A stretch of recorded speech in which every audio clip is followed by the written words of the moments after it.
Dom, ktorý čaká na rozvinutie svojho ukrytého potenciálu. Aj takto by sme mohli nazvať tento útulný, tehlový rodinný domček umiestnený v pokojnej lokalite na úpete lesov a krásnej prírody. Čo je na ňom také zaujímavé a čarovné? Poďte sa naň pozrieť spolu s nami a uvidíte, a možno práve vám učaruje. Nachádza sa v Kanaši, mestskej časti Veľkého Šariša, v tej jeho zadnej pokojnej časti, kde cesta už pomaly končí a dalo by sa povedať, že je až skoro slepá. Na konci Šarišskej ulice.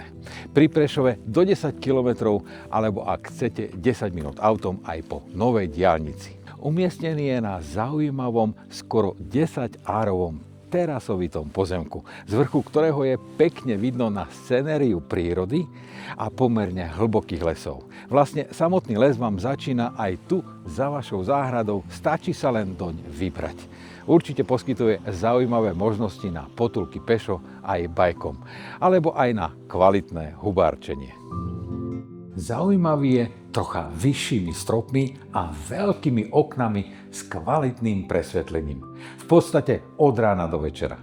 Lúče slnka tu vytvárajú takú čarovnú atmosféru útulného domova. A to je to, čo vás v tomto dome chytí za srdce.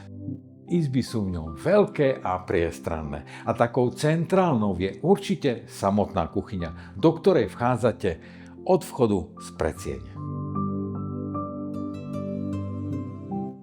Domček je z jednej strany situovaný celkom blízko od suseda. A preto sa možno núka urobiť doň vstup z opačnej strany z jeho záhrady. Tam sa javí, že budete mať o niečo viac súkromia, ale samozrejme záleží na vás.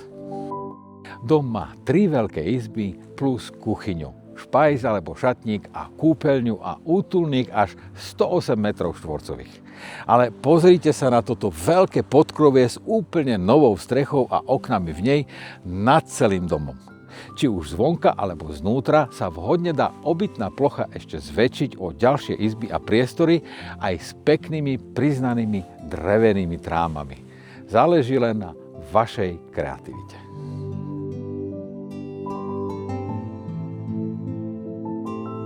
A ešte jedna lahôdka nás čaká v tomto dome. Klenbové, tehlové stropy a kamenné steny priam ponúkajú vytvoriť si z tohto miesta oddychový priestor, poskytujúci útočisko v horúcich letných dňoch na posedenia pre vás a vašich blízkych. Pokojne aj pri poháriku vínka. Tu sa k vám horúci vzduch určite nedostane.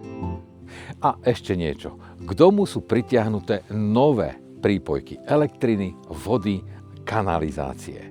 A plyn máte hentam cez cestu, ak by ste chceli. No a na polievanie tu máte studňu rovno pred domom, aj s ručnou pumpou. Na polievanie vašej záhrady takmer zadarmo.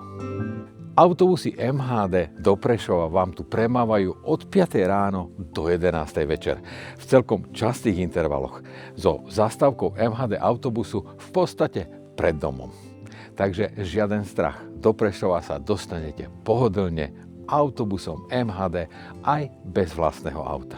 Tak ako pozdáva sa vám tento rodinný domček s čarovnou atmosférou útulného domova v jeho vnútri, v pokojnej zadnej časti Kanaša na skoro až slepej ulici.